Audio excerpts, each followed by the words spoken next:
A compreensão do processo de amadurecimento irá nos auxiliar a entender o itinerário que nossos filhos irão percorrer durante a sua vida, seus relacionamentos, as respostas perante a vida que eles serão capazes de dar ou não. Como disse Santo Agostinho, ninguém ama o que não conhece, e é conhecendo que podemos formar um relacionamento em nossos lares fundamentado no amor. Acompanhe agora a terceira parte dessa conversa sobre a formação da personalidade na adolescência. Inclusive, hoje um desafio muito grande. Como é que eu faço meu filho se moderar nas telas? Esse é um outro ponto muito comum da adolescência. Ué, associe as telas com o momento em família. Ao invés de você dar livre acesso e falar, é o seguinte, tá, assiste as suas coisas aí, pronto. Faz se quiser. Não. Nós vamos assistir em família. O fato de assistir em família já cria uma barreira no vício. Por quê? O pai e a mãe muitas vezes trabalham fora o dia inteiro. Então o pai e a mãe não vai conseguir estar disponível o tempo todo para assistir com o filho. Então o filho, ao ter que esperar pelo momento em família, além de ser um momento que vai agregar a família, né, em torno de um interesse comum, digamos assim, né, os pais precisam aprender a se interessar, ajuda a moderar, porque o filho vai falar, não, eu só vou só vou assistir nesses momentos, e jogar a mesma coisa, vai jogar? Ensina o filho a jogar. Hoje tem muito jogo que joga sozinho, e jogo também, joga que nem filme, tem muita porcaria. Sim, verdade. Coisa indecente e tal, mas tem histórias, o jogo é como se fosse cinema também, tem muita história. É o filme interativo, né? Que você age, você atua lá dentro, né? Você participa. Exatamente. E tem histórias belíssimas também em jogos, né? Então, é importante que os pais se interem dos jogos. Pode usar o jogo para formação, né? Para formação. Por exemplo, por que o adolescente gosta muito de jogo? Isso ajuda a entender muito também sobre motivação em casa. Meu filho ele é desmotivado para estudar, ele é desmotivado para fazer as coisas, mas no jogo ele motiva bastante. Porque o jogo dá pequenas recompensas. Ele tem, vamos assim, um senso de completude do que ele tem que fazer, passo a passo, fase a fase ali no jogo, que ele fala, vamos assim, é uma coleção de micro conquistas que ele enxerga ali. Às vezes ele vai fazer coisa em casa, ele não enxerga que está conquistando nada. Tanto que eu fiz um curso, né, de facilitador do programa Famílias Fortes, né, e foi um programa muito bacana. E lá eu vi uma estratégia que eu achei genial, e era muito para filho, não tão adolescente, mas era dos 8 aos 11 anos, né, bastante essa pré-adolescência. Mas dá para fazer isso com adolescente também, porque até com adulto isso funciona, né, dá para transpor. Que era o quê? Fazer um sistema de recompensas em casa. Então, na medida que você cumpre suas tarefas, aí no caso lá, ele propunha acumular pontos, e com esses pontos, a criança ia escolher, eu quero um momento, eu quero esse passeio, e aí cada coisa custava um certo valor de pontos, né? Claro, para o adolescente não necessariamente você precisa fazer pontos, mas essa lógica permanece, você pode falar, olha, se você tiver um certo desempenho, trabalhou aqui em casa, então cumpriu responsabilidade, está lavando a louça todos os dias, as coisas. Aí o pai e a mãe, uma vez que você cumpriu isso aqui por tanto tempo, sem erro, aí você vai se tornar digno de eu comprar um celular novo para você, de eu comprar alguma coisa, de eu te levar num determinado lugar, né? Para já criar esse senso de responsabilidade. Quem trabalha vai conquistar as coisas. Quem não trabalha não vai conquistar. E deixar um pouco, esse é um outro ponto, Patrícia, deixar um pouco errar. Porque, veja só, você tem que se preocupar com o erro de um bebê, porque o erro de um bebê, ele realmente não tem noção do que ele está fazendo. Mas à medida que o filho cresce, isso vale, principalmente a partir dos 7 anos, mas adolescente ainda mais. Ele vai precisar errar, ele vai precisar tomar uma escolha ruim, colher a consequência, e você está lá, não para encher o saco, mas para mediar. Fala, filho, isso não funcionou por isso, isso, isso. O jeito certo é fazer assim, assim, assim. E aqui eu agrego mais uma coisa, o conceito de correção. Porque correção não é acusação. Acusação é uma coisa, correção é outra. Correção vem de correto. Correto vem de reto, de retidão, de fazer junto. Então, corrigir é você, junto, tornar reto aquilo. Essa é a noção de correção. Então, não adianta você falar, filho, isso não tá boa as suas notas. Vamos pegar o exemplo da escola. É assim que os pais abordam. Não tá bom, você não tá estudando. Não, isso não é corrigir, isso é acusar. Corrigir é o quê? Filho, não tá boa as suas notas. Então, o pai e a mãe vai sentar aqui com você. Nós vamos entender o que está acontecendo. Nós vamos dar soluções para que você consiga estudar melhor, mais concentrado, ou entender o que você está com dificuldade, né? E tem muito pai e mãe, ô Patrícia, que se perdeu, assim, essa noção da dificuldade que é aprender, como se eles nunca tivessem ido para a escola, entendeu? Porque eu lembro, né, dando aula, né, a gente tinha a escola aqui do Instituto, e eu dei aula. Aí você vai dando aula, você vai vendo que, tudo bem, era Fundamental 1, então é relativamente mais fácil. Mas uma vez eu fui atender uma adolescente, tinha lá perto dos seus 18 anos, tinha 17 para 18 anos ali. E aí, uma das dúvidas dela era em química. Ela fala, eu estou ansiosa por causa da prova de química. Eu falei, então traz aí a apostila, vamos ver o que você está colocando, que eu queria ver o que era, para ajudar a mediar como que ela treina a concentração, o que ela presta atenção. Isso não é óbvio, não, isso a escola não ensina. Isso não é óbvio, né? Aí ela trouxe. Sem brincadeira, eu quebrei minha cabeça uns 40 minutos para eu pegar a lógica da coisa. Agora você imagina, eu, um adulto, com o repertório que eu tenho facilidade com essas coisas, e eu demorei 40 minutos. Agora imagina ela, coitada, sem mediação nenhuma. Sim. Eu quebrei lá 40 minutos e eu falei, é assim que funciona, é assim. Sim. Porque a apostila não era clara, a explicação não era clara, o exercício não era claro. Então, assim, os pais precisam, às vezes, serem aliados mesmo, de passar junto na aprovação ali da escolar e falar, calma, se meu filho não está entendendo, deixa eu ver se eu entendo. Porque não adianta jogar batata quente para ele e falar assim, se vira. Pô, se meu pai e minha mãe não entendem. Só uma necessidade de mais esforço mesmo, ou mais horas ali da repetição. Passar mais horas no estudo. Não é assim. Não é assim. Você tem que entender o que está acontecendo. E entender passa por acompanhar. Né? Exato. Eu lembro que chegava o final do ano e dizia assim, passei de ano. Vamos embora. E eu ouço muito isso, esse discurso, às vezes, da família, né? Que, mas eu não tenho como saber tudo. Nem lembro mais como é que é matemática nesse ano. Nem lembro mais fazer isso. Sim, mas seu filho não vai passar pelo processo do aprendizado? Se você acompanhar o estudo, você vai rememorar aquilo, porque uma vez na vida você viu tudo aquilo. Sim, né? Vai ser mais fácil para você em tese, né? Exatamente. Então, teoricamente, vai ser mais fácil para você ir despertando, né, esses conceitos. E a gente não está dizendo aqui para você realmente fazer novamente a escolaridade, mas é o acompanhar. Exato. Porque se você pega uma explicação e aquela explicação não está clara para você, muito menos vai estar para alguém com 12, 13 anos de idade. Ainda mais com os efeitos de distração que a gente tem hoje em dia. E aí você consegue começar a identificar o que está faltando. É uma explicação mais ordenada? É um material de reforço para repetir mais, né?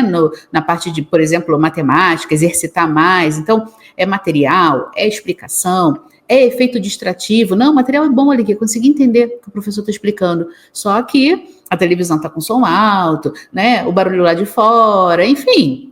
Ou os pais estão conversando ali enquanto o filho está estudando. Os pais estão conversando em casa, o filho estudando, não tem aquele silêncio. Sim. Né? Sabe, a gente tem que entender que esse é mais um processo que eles vão passar e que a gente vai ter que acompanhar. Né? Vai ter que apoiar. E uma outra coisa também que eu gostaria de abordar, Murilo, é sobre a questão da formação da personalidade. Né? Porque esse termo personalidade ele também foi um pouco banalizado.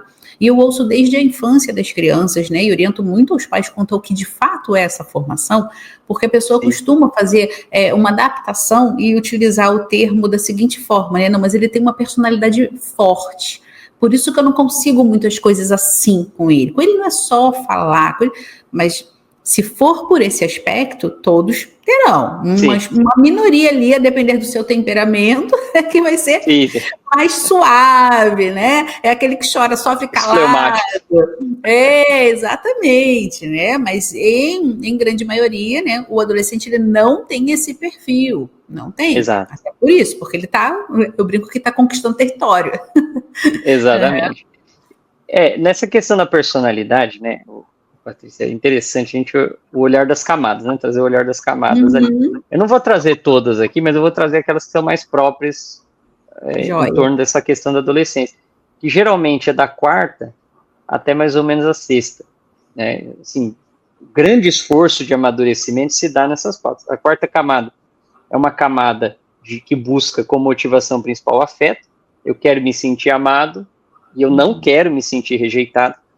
Isso era para superar na infância, era para chegar na adolescência com isso acabado já, assim, resolvido, mas estatisticamente a maior parte dos adolescentes hoje estão na 4ª camada, então você vê que eles se submetem a qualquer tipo de coisa para se sentirem aceitos por um grupo, né, e assim por diante. E combina uma coisa a mais aí nessa questão da 4ª camada, que é o seguinte, né, Patrícia? A fase da adolescência é a fase das amizades. Então, vamos dividir assim a educação. Os primeiros 7 anos, a vida da criança é a mãe. Os próximos 7 anos, a vida da criança é o pai. É o herói. Nossa, eu quero fazer o que ele faz, eu quero dar conta que ele dá. Os próximos 7 anos, aí, vamos dizer assim, né, dos 14 para frente, né, mas começa a brotar nos 12 isso daí, não é mais o pai e a mãe, são os amigos. E os pais precisam compreender isso. Agora você imagina o momento em que você vai deslocar para os amigos esse foco, né? Tanto o foco de interesse, de mais convivência e tudo mais. Junto com isso, você está na camada 4. Você já viu a bomba relógio. Por quê? Você vai querer amigo a qualquer custo. E nesse querer amigo a qualquer custo, se você está na 4ª camada, você vai, assim, não importa, rejeitado não quero ser. Então você vai se entregar a qualquer tipo de imbecilidade para se sentir aceito. Aí que a gente vê adolescente muitas vezes mudando o jeito de se vestir, né? Mudando o jeito de agir, começando a ter atitudes inadequadas, porque os amigos têm, porque ele não quer ser o diferente do grupo. Né? Então, assim, é uma fase que combina a camada 4 com isso aí. Isso é muito comum no namoro também, essa camada 4. Né? O cara vai lá, ele não é leal à namorada, aí a namorada vai lá e fala, não, calma, veja bem, tudo bem, ele admitiu o erro. Eu pego muito isso na terapia, até com adulto, com mulher adulta principalmente. Aí o cara vai lá e erra de novo. Assim, errar é humano, persistir no erro é burrice, né? Tinha aquele ditado antigo. O cara tá assim, sistematicamente cometendo o mesmo erro todo mês. Só que como a moça se sente amada no coraçãozinho dela, ela cria uma esperança tola. Que ela fala assim, não, vai dar certo, foi a última vez. Aí no outro mês, não, foi a última vez que isso aconteceu. E no outro mês, foi a última vez que isso aconteceu. E aí vai gerando isso e vai criando esse senso de ilusão. Né? O mundo da fantasia, onde as coisas não são assim. O mundo real está te dizendo consistentemente que essa pessoa não é confiável. E não só namoro, amizade também. Você tem o fenômeno do bullying, né? As pessoas fazem bullying. Como é que um adolescente se sujeita ao bullying? Porque ele não quer se sentir excluído, porque muitas vezes está na 4ª camada. Sim, e a gente sabe que justamente funciona, né, com aqueles que mais se sentem atingidos, ou pelo menos demonstram isso, né? Exatamente. Aí, por exemplo, ele pega e fala assim, eu vou me submeter ao bullying, a uma baita humilhação, uma relação tóxica, né, como o pessoal costuma dizer hoje em dia, uma relação abusiva de amizade. Vou me submeter, por quê? Porque eu não quero me sentir rejeitado. Sim. É melhor passar esse perrengue com o pessoal do que ser o excluído sozinho, né? Então, essa questão da camada 4, ela é muito séria, né? Mas geralmente o adolescente chega aí, por quê? Porque ele não teve aquele amor benevolente do pai e da mãe, aquele amor que fala assim, filho, você pode errar comigo, Haverá consequências? Haverá. Mas eu vou continuar te amando. Então, assim, um pouco antes da adolescência, o filho começa a criar essa ilusão de que quando leva uma bronca, quando desagrada os pais, eles odeiam o filho. Uhum. Então, nós pais, a gente tem que falar isso, filho, você errou, eu odeio o seu erro eu odeio, senão vão destruir ele, mas você eu não odeio. Eu sempre vou ser seu aliado, eu sempre vou continuar ao seu lado. Os pais não falam essas coisas para os filhos. Nem em palavras e muitas vezes nem em ações, porque o filho vai lá, pisa na bola, o filho já se arrependeu e o pai continua de cara virado. O que ele está dizendo? Eu te odeio. Entendeu? Sim. Ele está dizendo isso nas entrelinhas. E aí vai abrindo, ficando esse vácuo da quarta camada. Aí chega na adolescência, tem essa questão. Então o primeiro ponto é, os filhos precisam ter essa experiência, desse amor benevolente. E não adianta dar uma vez, eles precisam acostumar com a narrativa, precisam ver no tempo. Funciona assim. Né? E eles medem isso olhando para como os pais tratam eles. Não só os pais, né, mas pessoas de referência, professores, por exemplo, poderiam até suprir isso. Ah, mas minha família é desestruturada. Mas você tem professores, você tem padres que podem ser figuras assim, né? E assim por diante. E, ao mesmo tempo, eles vão medir pelos pais. Então, o pai e a mãe pegam e falam assim, você me incomodou, não falo mais com você. Me arrependo de ter casado com você, não vou mais casar não. E vai ouvindo essas coisas, e fala assim, poxa, se meus pais não têm uma relação confiável, entre aspas, né, ou seja, não é sólida, a qualquer momento pode romper, imagina comigo, que sou estranho que cheguei depois. Sim. Então, isso, tem que tomar cuidado com esse tipo de coisa e realmente dar um amor consistente, com o exemplo e com as palavras. A gente vai, sim, se irritar em algum momento, vai se exceder em algum momento, vai se... às vezes a mãe ou o pai vai falar assim, mas eu bati no filho, mas eu dei um berro. Gente, não é isso que importa no fim das contas. Não é isso. O que importa é, depois que você deu essa escorregada, você chegou e falou assim, filho, me excedi, eu acho que eu não precisava ter feito tudo aquilo. Filho, eu vi que você está arrependido, estou orgulhoso de você, por você querer se corrigir. Sim. Né? E o pai vai estar aqui do seu lado. Fiquei bravo, foi uma emoção, passou, mas agora que eu voltei a mim, saiba que eu estou do seu lado, continuo do seu lado e vou continuar te amando. Então esse é um primeiro ponto, que talvez a maior parte dos pais vão ter que fazer, porque não fizeram isso. Né? O segundo ponto da força inútil, né? Os adolescentes, eles gostam de testar força. Eles gostam de testar força argumentando, eles gostam de testar força aprendendo coisas novas. E assim, precisa compreender isso e levar com naturalidade. Porque às vezes você vai colocar uma ideia, o filho vai questionar a ideia. Só que é aquela coisa, quando não tem argumento, a gente começa a berrar, né? Começa a ir pro grito. Então assim, quando o nosso filho questiona, e a gente não está conseguindo convencer ele, explicar claramente, e ele continua mais pendente para uma outra opinião, o que nós pais temos que fazer? Vai estudar mais, vai procurar uma explicação melhor que a dele e subjuga a explicação dele com a sua, que é superior. Sim. Entendeu? Mas veja, não com teoria e argumento de autoridade, mostrando no mundo real. Com dados da realidade. Mesmo. Exatamente, dados tendo a fundamentação, mas apresentando a realidade. Porque instalar esse adolescente na realidade é o que mais ele precisa para ajudar ele a amadurecer. Exato. Você sabe que a gente, às vezes, não mostra o mundo para os filhos. Nem o bom e nem o ruim. Né? Lógico, você não vai experimentar droga para mostrar como é que é droga, não é isso. Sim. Você não precisa fazer isso. Mas você pode, não é difícil em cidade grande, você pegar teu filho, ir no lugar que fica os drogados, passar de carro na frente. São João Crisóstomo fala para fazer isso. Ou na frente de um bar, tem um monte de bêbado. Fala, você tá vendo, filho? Fulano que bebe em excesso fica assim. É assim que você quer ser. Isso não é vida. O cara tá drogado, tá lá jogado na rua, o cara sujo. É isso que você quer virar? Assim, não é eu que tô falando, é o mundo real. Tá aí, ó, você tá vendo com seus próprios olhos. É isso que a pessoa vira quando ela se droga. É isso que a pessoa vira quando ela bebe. É isso que a pessoa vira quando ela não tem temperança. E aí você vai mostrando essas coisas, mas com absoluto, assim, realismo.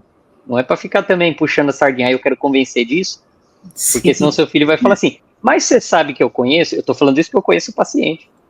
Ou não, né? Eu tive 2 pacientes que eu atendi já, que usava maconha.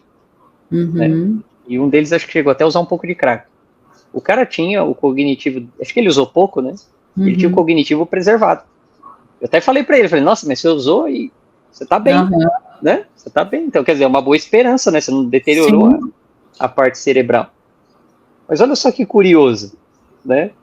Ele vai vir com um contra-exemplo desse. Por isso que a gente tem que mostrar o mundo real, não é o mundo que a gente gostaria que fosse. E saber explicar isso. Por que esse rapaz tá assim bem, pelo menos cognitivamente, não na vida dele, mas cognitivamente tá bem, e o outro lá tá na rua? Nosso filho vai ficar com essa pergunta. Você fala, não, porque tem fases. Se você usar muito, você vai chegar àquele ponto. Se você usar pouco, né, assim, por pouco tempo, vai dar tempo ainda de retroceder sem tantos danos. A coisa não acontece, usou uma vez, pronto, ficou que nem o cardápio. A coisa vai acontecendo aos poucos. Então a gente tem que mostrar uma visão completa. É isso que eu quero dizer. De maneira que ele não encontre contra-exemplos, porque nós demos uma instrução ali completa que vai convencer ele e derrubar a opinião dele.